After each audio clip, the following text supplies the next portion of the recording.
That's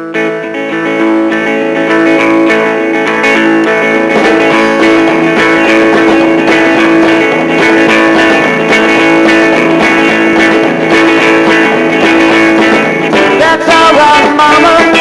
That's alright for you. That's alright, mama. Do you any way you do it? That's alright. That's alright. That's alright, my mama. Any way you do. Mama, she done told me. Papa done told me too. Son, that girl you're fooling with ain't no good for you. That's alright. That's alright. That's alright, my mama. Any way you do.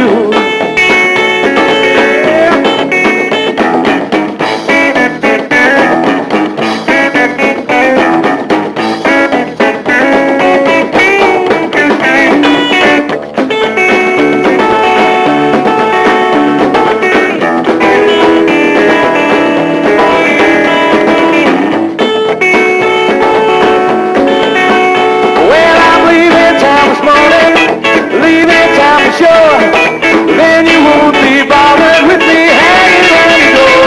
That's alright. That's alright. That's alright, my mama. Any way you do. Alright, Mike.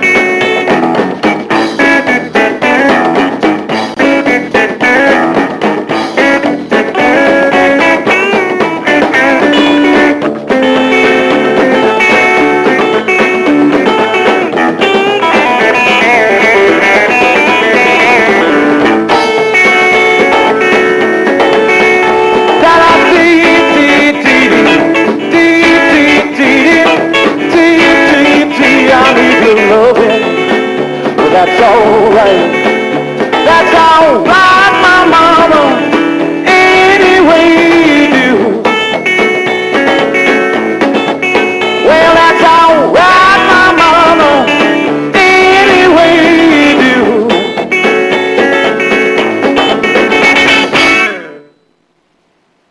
Hi, I'm Lee Rocker, and I want to do a tape today on rockabilly slap bass playing. I played slap bass in a band called the Stray Cats for about 15 years, and now I'm working with a new band called Lee Rocker's Big Blue. Slap bass is a technique that goes way back, really, to classical music to a degree, but it was made famous in the 50s by Bill Black and Willie Dixon, and a lot of the blues and rockabilly players really kind of brought it to the forefront. It's kind of it's a technique that, in my mind, and how I do it, is half kind of percussion drums, and half of it is really note work. So it's a real physical kind of thing. And I'll give a quick demonstration now of the most simple way of doing it, which is just a quarter note. And I'll just do a basic blues progression in A on this.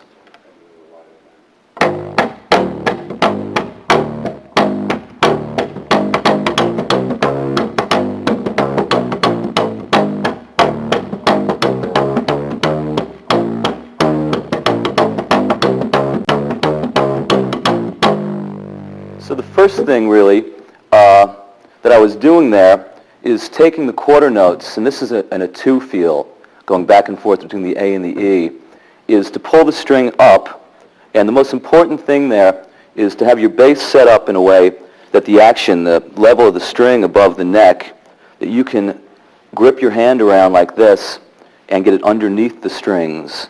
If your action is set up too low, you won't be able to get that grip on it and have it snap back how it should.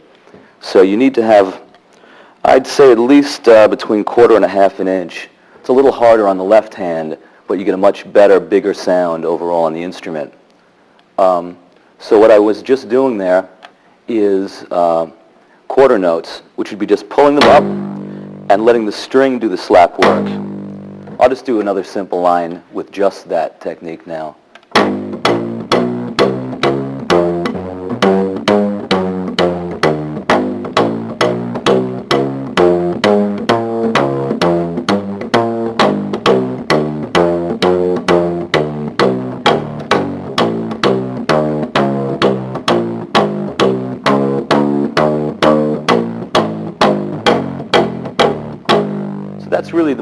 basic form of doing it.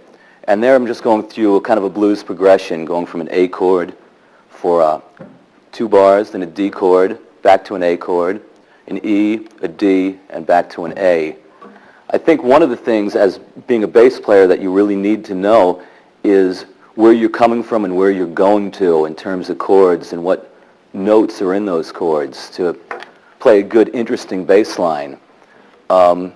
These are based off of just a basic major chord, a triad. It's like an A, C sharp, E. It's be A, C sharp, E. Now to a D chord.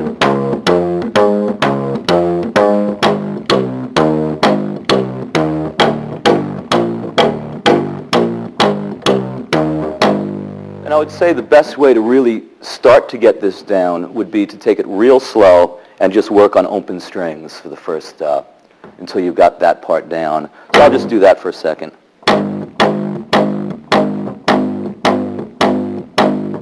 So you're basically letting the string do all the work on this one. Beyond that, I'll do a demonstration of how to do, it's a quarter note, so just 1, 2, 3, 4, 1, 2, 3, 4, 1, where this flap is with the note. To go past that, which we use in a lot of songs, would be to pull it up and then hit across the flat part of the hand, the middle knuckle. And that would be, so you're grabbing, pulling out, and then slapping back onto the string, which is more of an 8th note technique. So it's like 1 and 2 and 3 and 4 and 1 and 2 and 3 and 4 and.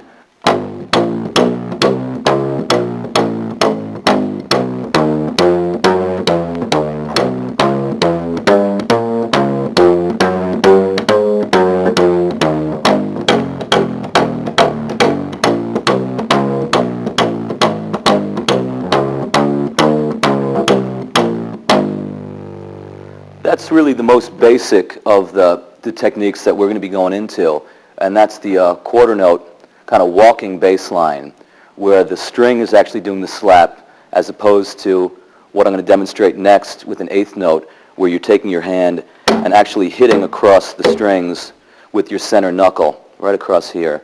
Probably develop a big fat callus right there. Let me go into the 8th note feel. I'll do 2 or 3 bars of a quarter note one time again, and then I'll follow that up with the 8th note thing. You'll hear the difference.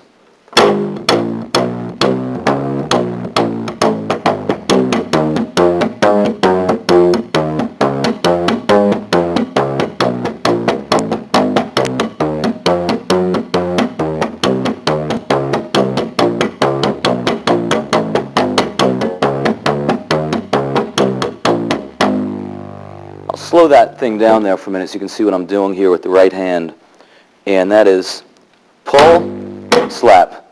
So it's a 1 and, just like an 8th note. 1 and 2 and 3 and 4 and 1 and 2 and 3 and 4 and 1 and 2 and 3 and 4 and. And I would practice that really very slow at first. I remember when I was first playing, sitting down in my garage trying to get this down and just taking it a real slow tempo, just going.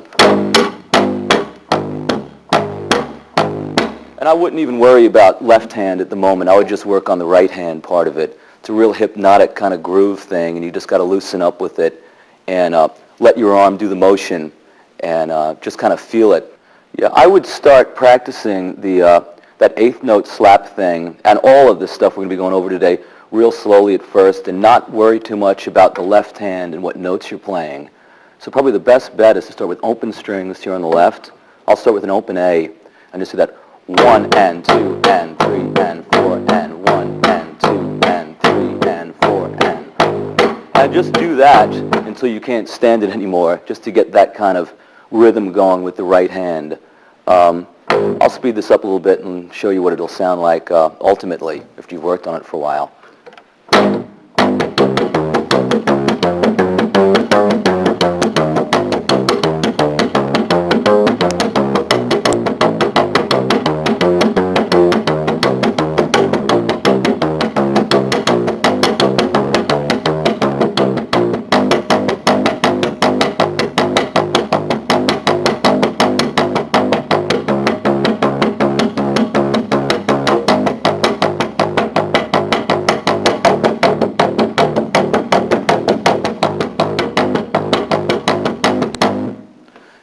know, I just want to go back over what I said earlier. I mean, one of the most important things to get this technique down is to have the instrument set up in a way where your strings are high enough to do it.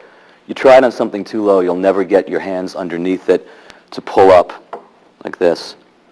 So make sure you've got a good height of at least 1/4 of an inch, or whatever you need to get your fingers underneath the strings.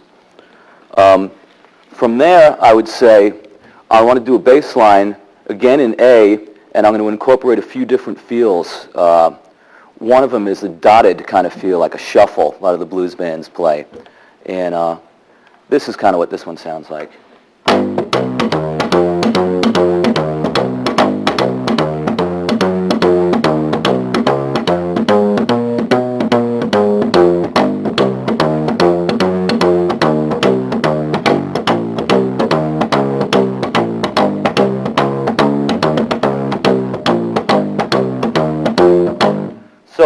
The difference between that and the eighth note one is you're waiting a fraction before you do the slap. A straight eighth note feel for more of the kind of Chuck Berry rock and roll type songs is that 1 and 2 and 3 and 4 and 1 and 2 and 3 and 4 and this is 1 and 2 and 3 and 4 and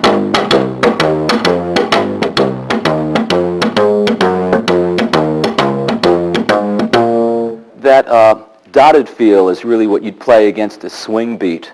If your drummer's doing that, something on like a song I think most people know, Kansas City, I'll do a little demonstration on that. And I'm going to play this in the key of C, get off of the open strings for a minute.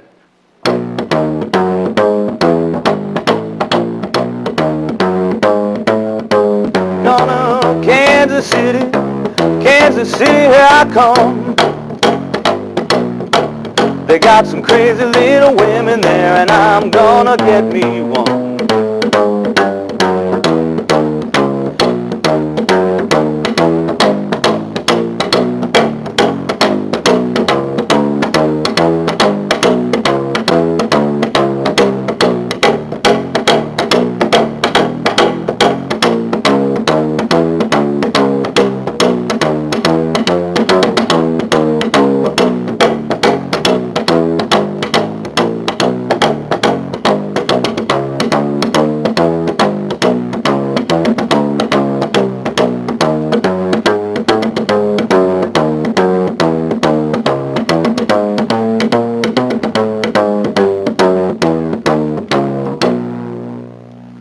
So that is the slap technique right there for a shuffle beat or a swing kind of beat that you'd normally play.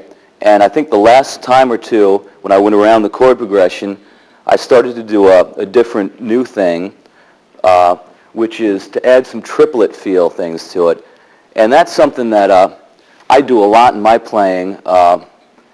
It's not that widely used really, but it's to slip back and forth between that dotted swing feel and a triplet kind of thing, especially on a turnaround, which is when the progression finishes in the last 2 bars. And let me demonstrate that. That'd be here I'm just playing a basic C7 arpeggio, which is going C, E, G, A, B flat, A, G, E, C, and I'm going C, E, G, A, triplet. So 1, 2, 3, 4, triplet, 2, 3, 4, 1, 2, 3, 4, triplet, 2, 3, 4, 1, 2, 3, 4, triplet, 2, 3, 4, 1, 2, 3, 4, triplet, 2, 3, 4, 1, 2, 3, 4, triplet, 2, 3, 4, 1, 2, 3, 4, triplet, 2, 3, 4. So triplet is really how you would do it on bass. Would be the first note is where you pull up and get the note. It's followed by 2 just percussive sounds, 2 slaps. So I'll just do that on just a bottom C here. Triplet, triplet. So you're pulling up just like you would on the 8th note or the dotted feel, but the rhythm is 1, 2, 3, 2, 2, 3, 3, 2, 3. Like a waltz kind of feel almost. So I'd say that'd be a good thing to do would be try to actually practice that for a good 10 or 15 minutes straight and just try to get into that hypnotic kind of feel with it. I'll do that here for a minute.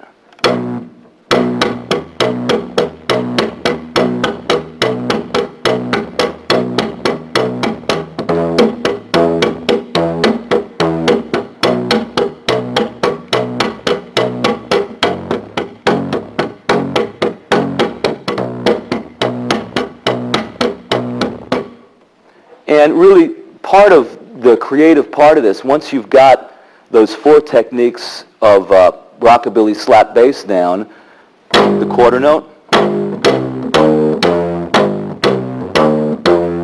8th note,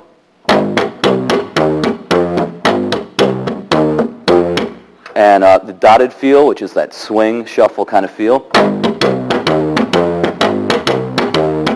and the triplet,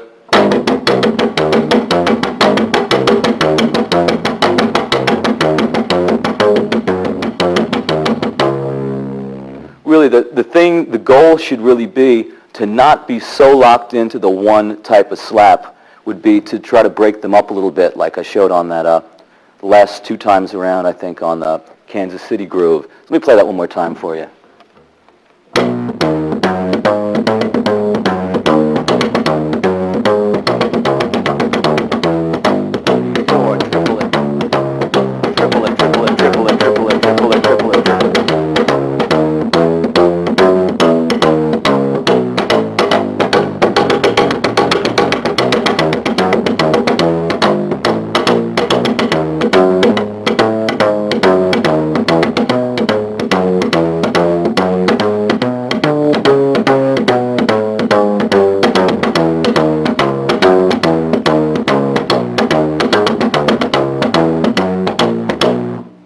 That's really mixing it up a lot. And that thing that kind of sounds like a double time, that's just doing like 4 or so triplets back to back behind each other to do that. Triplet, triplet, triplet, triplet.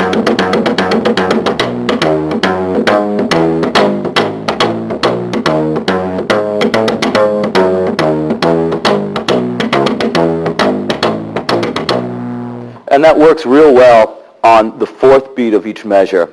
Or, I mean, it'll fit anywhere, but generally with this kind of music, that's where it lays well in terms of vocals and what everyone else might be playing. So that's a good place to try to put it, to go 1, 2, 3, triplet, 1, 2, 3.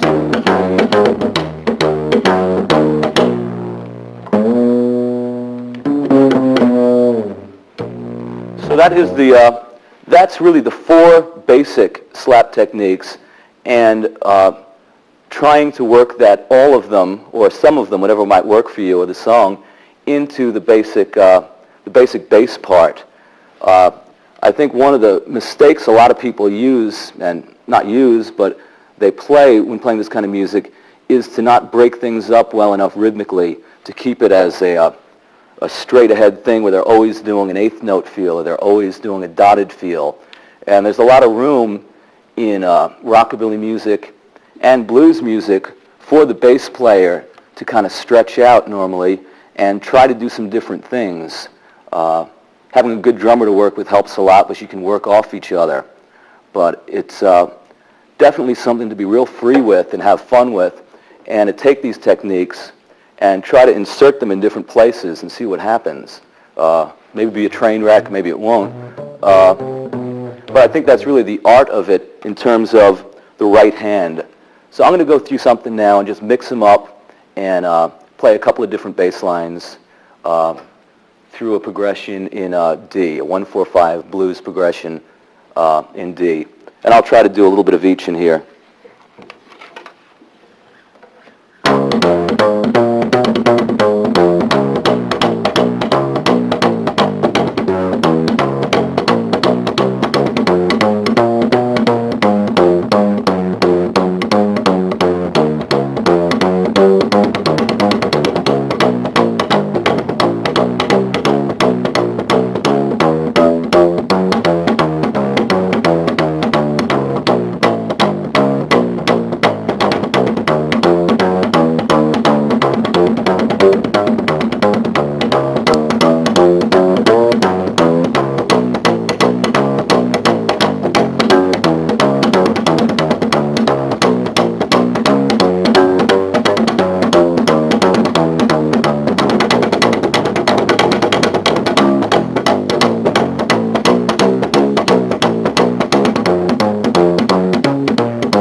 kind of like an example. I just had to mix up these bass lines.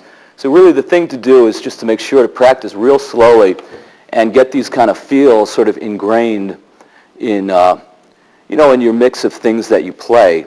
I want to talk a little bit about left-hand technique and just kind of music theory and the bass in general, since we've been over the right-handed slap things and the 4 different slap techniques that we were talking about earlier. I think a problem a lot of bass players have that are coming up and starting to play now is a little bit of a lack of knowledge in terms of chords. It's really it's essential, like you work with your guitar player or keyboard, whoever the chord instrument in the band is, and understand kind of basic arpeggios. I'm going to go over a few of those. An arpeggio it's a chord like you play on a guitar, but it's broken up so you're playing it one note at a time on bass. And it's really essential to be able to do this so you don't have any of these little train wrecks or anything happening with the sound of the band. I'm going to do these in C, just because it's kind of a little clearer to do it there. So the first thing I'm just going to show you without slapping, just regular walking kind of technique, is a major 7 arpeggio. And that would be a C, E, G, B, C, B, G, E, C. And arpeggios in general, I think, really should be practiced a lot. So that's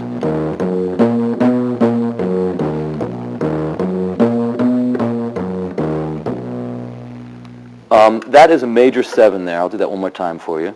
C, E, G, B, C, B, G, E, C. You don't find that chord particularly that much in straight ahead rockabilly music, but there might be a call for it depending on how you're kind of turning things and twisting it around a little bit, which for me is always like a goal in playing roots music, is to try to do something a little different with it without really losing the, what's true and honest about it. So there's a major 7. You probably will not use it that much, but it's definitely something to be aware of and know. The next one I'm going to show you is a C7, which any 7 chord, wherever you play it, it relates to. But this is the pattern for it. Would be C, E, G, B flat, C, B flat, G, E, C.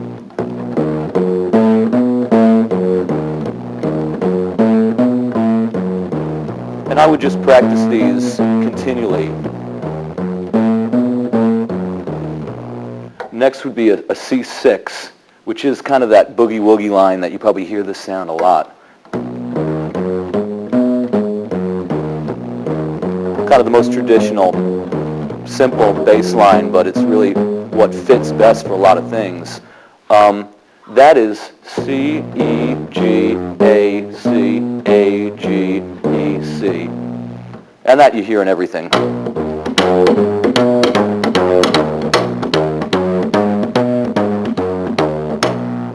And then you've got to know also what a basic minor triad would be, which is an arpeggio.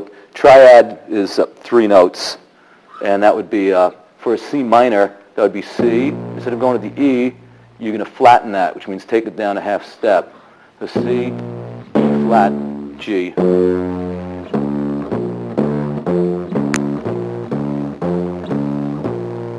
And the same thing there, you can go up to your G string, and I'll do a C minor 7. C, E flat, G, B flat, C, B flat, G, E flat, C. Best way to practice this for me, to basically get that kind of sound into your ear, would be to practice it chromatically, and that means by the half step. That would be practicing here from the C. On a C7 chord would be going C, E, G, B flat, C, B flat, G, E, C. And to do that chromatically would mean, here's your C note, move that to a C sharp, and do that same pattern. I would do that at least 4 times, if not more.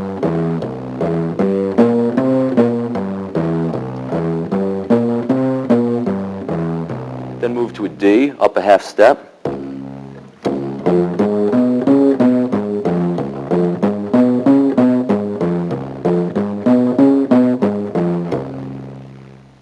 E flat. And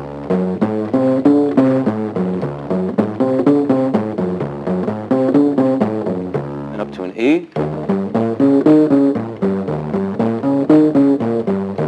Back down to the E flat.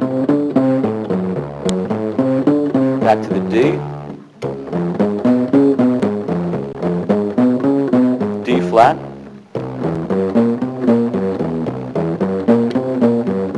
And back to the C.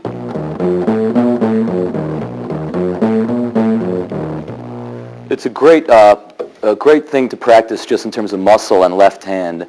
A real hard thing to do, and to try to mix those up between doing what I just showed you with the 7th. Do that 4 times. 3, 4, and then go to the 6th chord.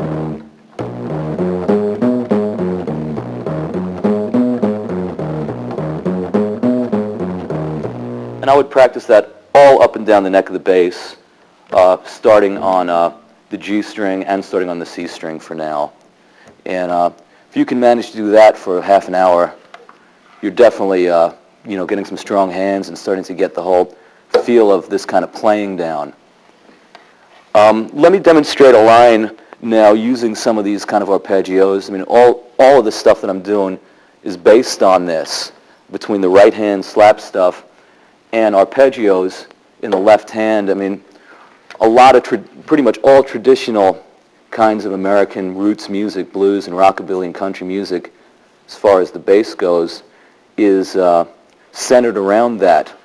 The trick with it is to try to break things up, just like with the slap, how you'd break things up between single quarter note slaps and eighth notes and triplets, to take these arpeggios and not always approach them the same way, not always go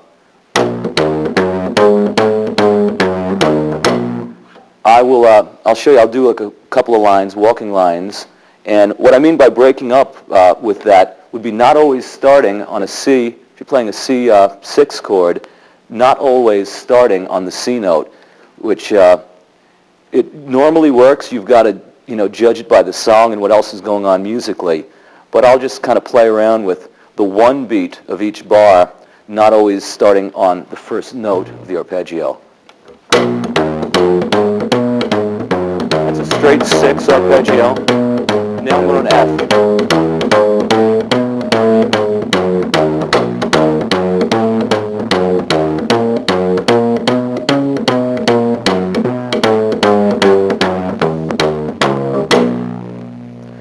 What I did there was to break things up was on the first chord to go through the 6. Do that again, just like we were practicing. Now you're going to an F chord, an F6, but instead of going to that F, I'm playing the A to start on. So you're playing an A against what your guitar player or your keyboard player is playing as an F chord. That's a third, is what that's called. So I'll just show that to you quickly. And here we go now.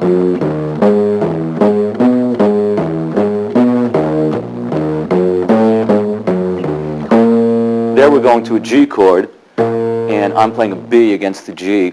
These things will work, but you definitely have to use your ears, like you always should be doing, to judge that if it's the right call to make just musically. I'm going to play around with a couple of different lines and a couple of ways of breaking things up now.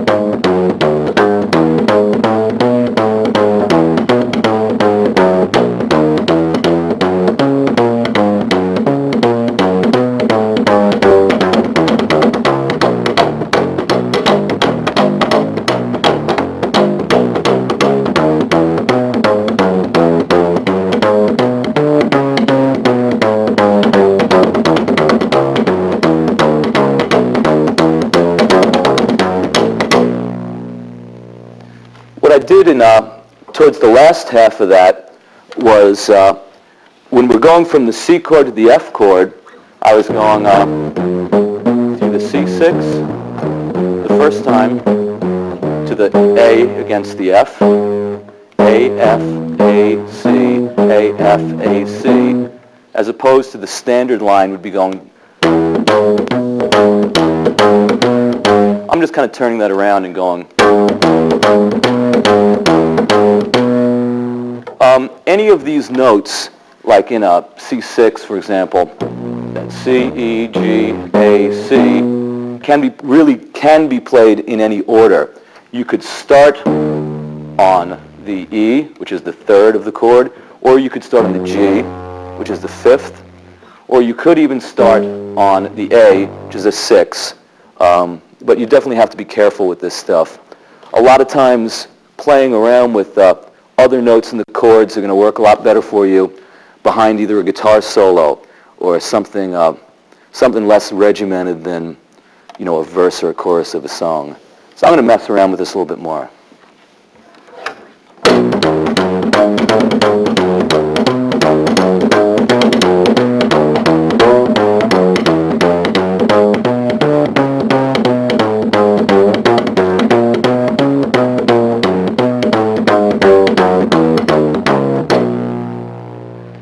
Right. And, in there was another technique or, a musical thing that I use a lot, which is to start taking notes not in the chord or the arpeggio. And another thing to be careful with, but it will work, is to play blue notes. And that would be here on a C6, you're going up C, E, G, A, C. I'm going up a higher octave then, here to an E flat, up top. This chord doesn't have an E flat in it, it's got an E. And we're playing an E flat up top. By itself it won't work, and it might sound very strange. If you're just touching on the note to go to another chord, to take a walking line and move to another chord, it will work, and it will definitely work behind pretty much any solo. So people are usually basing their solos around arpeggios and blue notes. So I'm going to play that for a minute.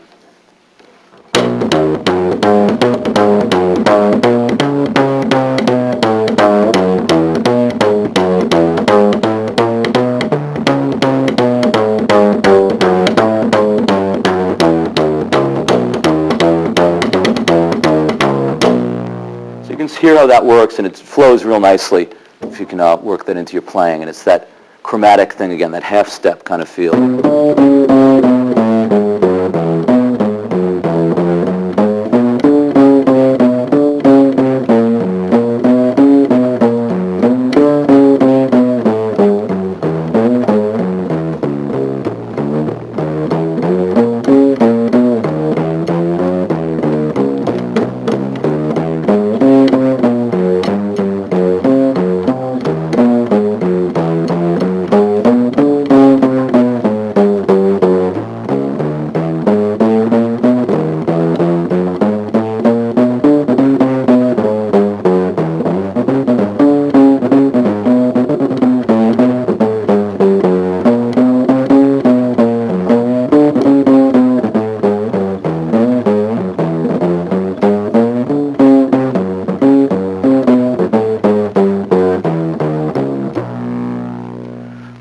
So that should give you a couple of different suggestions and directions to sort of go to keep these kind of bass lines interesting and not just rely on the standard kind of arpeggio sound. It's something you definitely got to digest and understand what's going on with the rest of the song and the rest of the musicians. But this is a way to kind of twist and turn things and not get stuck in a rut, which, I mean, we all do. But, the goal is to be solid and confident in your playing and what the bass should be doing in the song, but to maybe modernize it or do something that's unique and something that's your own. And that's sort of techniques that I've been using over the last 15 years. Yeah, I wanted to go back and talk about what I was saying earlier about blue notes, and I was playing an example on a C6 chord for that C, E, G, A, C, and then going up here to the E flat. The E flat will work, and that's a blue note. You've got to be real careful, though, to keep that an octave higher, where I'm playing it up here. If you tried it an octave lower, you'd have all kinds of low-end rumble. That definitely is something you don't want. So when you're really going to take a note not in the chord, for whatever reason, you want to keep it higher in the register. It just works better. The low end tends to rumble, and it's not too musical, so I'd be real careful with that one. Right now, I wanted to do a song that I had written with my band, Big Blue, and I'll probably get the band in a little while to do it full-blown, but right now I'm just going to play the bass parts to that, and I'm going to go back and forth on a slow blues between doing some simple slap stuff and some more straight-ahead walking bass playing. A thing called Big Blue Train.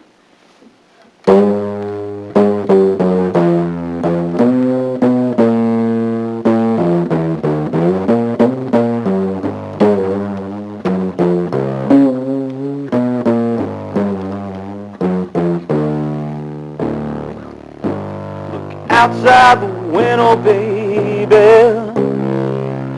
I can see it's gonna rain.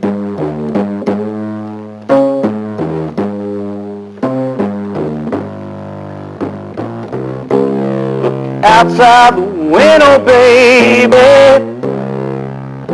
I can see it's gonna rain.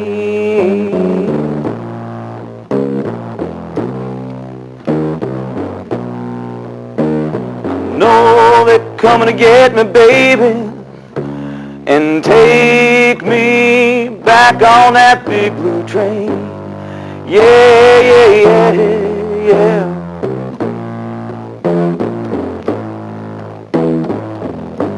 I wish the rain would come down and wash all my sins away.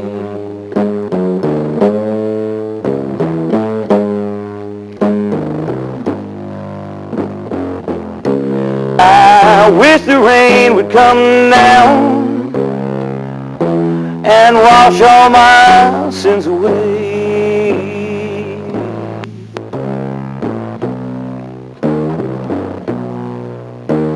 There's not enough rain in the clouds, and the big blue train won't let me stay. Yeah, yeah, yeah, yeah. I'm on the big blue train.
It's raining so much hard now, baby.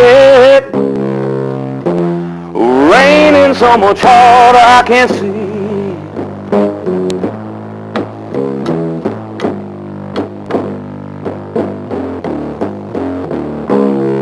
Raining so much hard now, baby.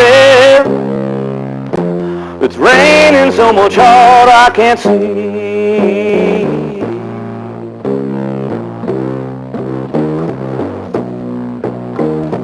Walk down to the station, 'cause the big blue train is waiting on me.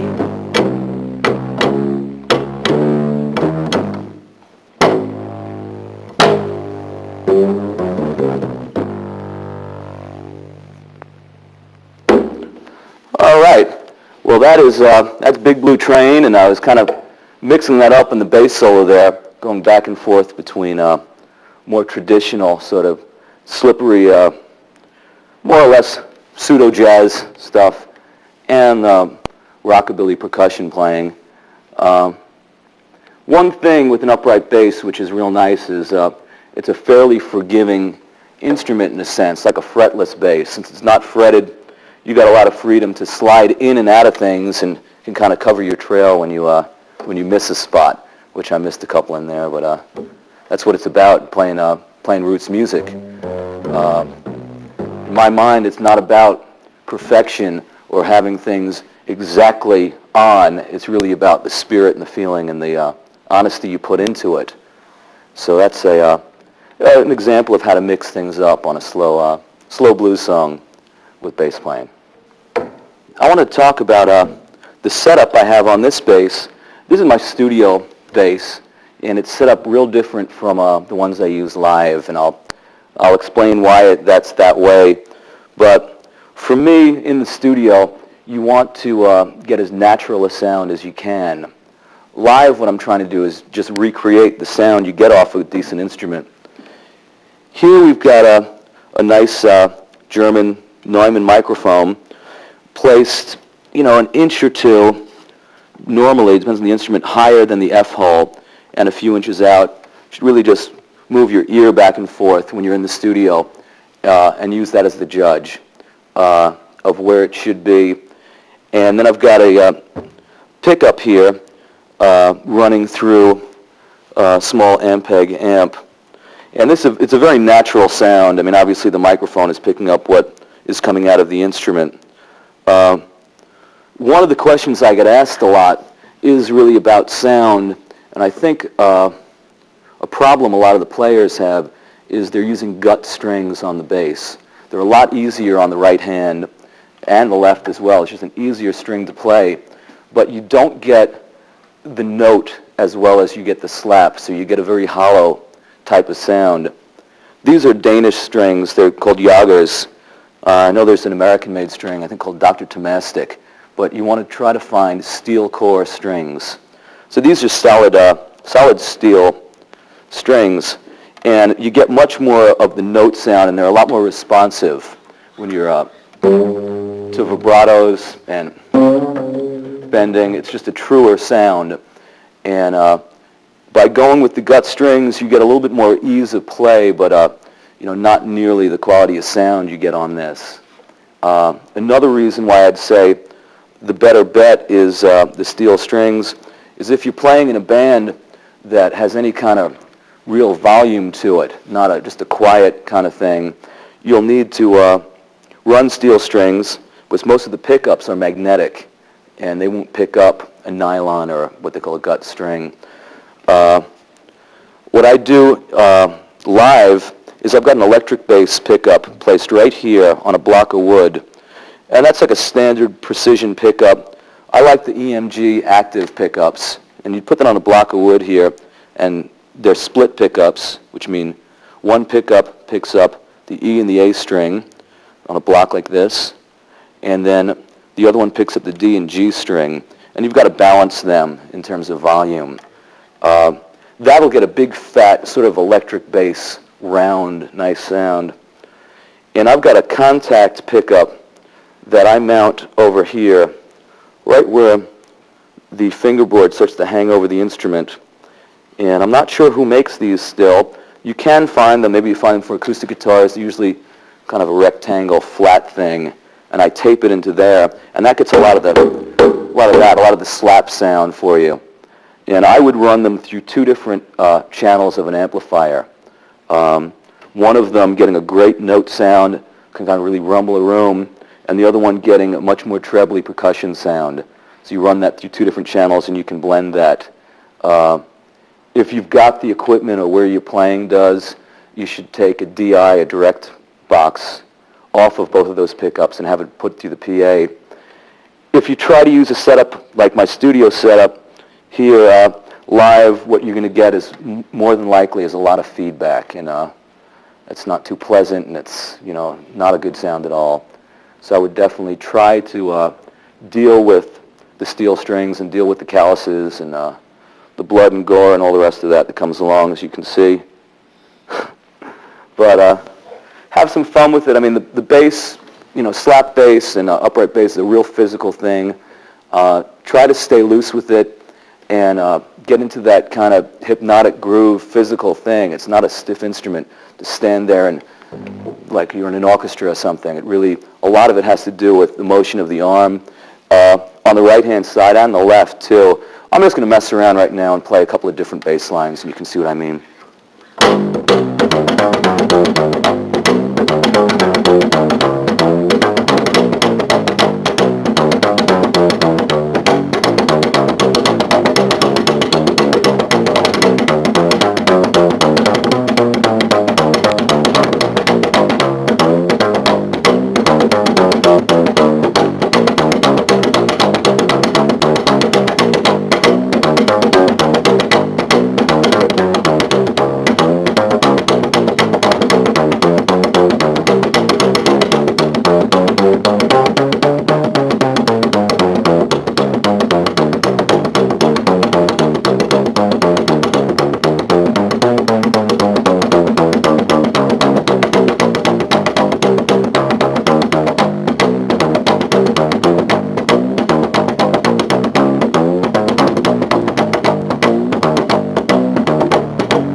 That's sort of, what we've been going over today, and just trying to mix things up and keep it interesting and not fall into these kind of ruts that we all do. All right, now we're going to have some fun. I want to introduce Big Blue to all of you. That's Hank Deluxe over here on drums and Mr. Mike Eldred on guitar. And we're going to do a couple of songs for you. Here's one called The Hucklebuck.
All right.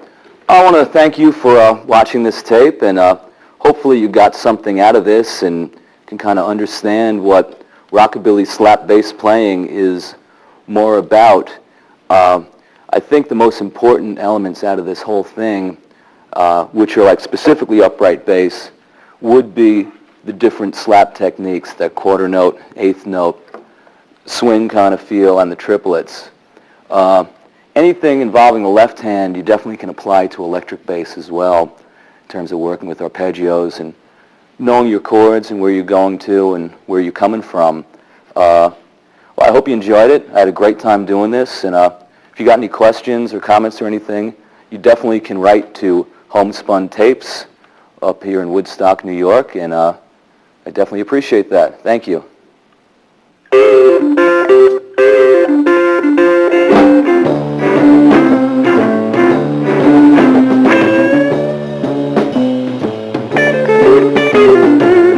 You want me to stay?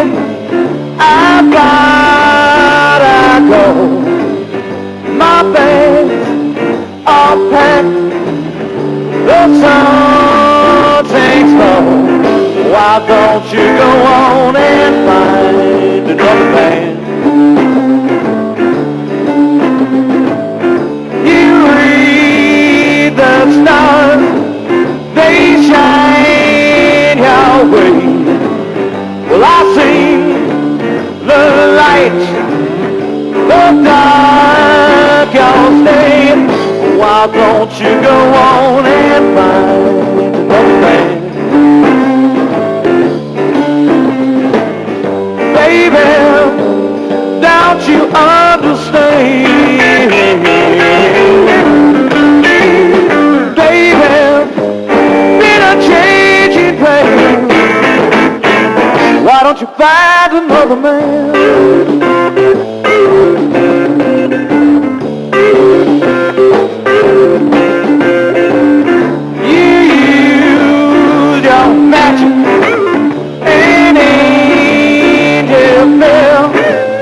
Won't need a lover under your spell. Why don't you go on and find another man? You use your hexes, your voodoo too. Won't need protection when I pray from you. Why don't you go on and find another man?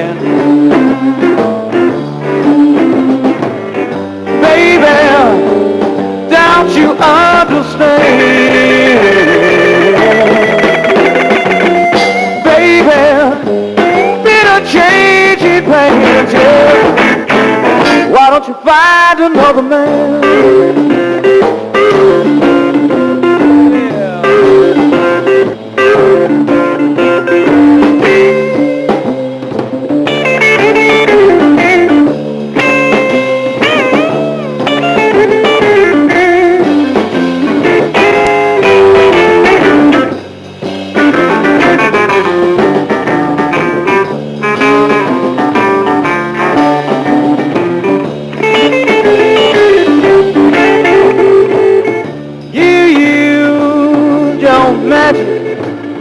An angel bill won't need a lover under your spell. Why don't you go on and find another man? Why don't you go on and find another man? Why don't you go on and find another man?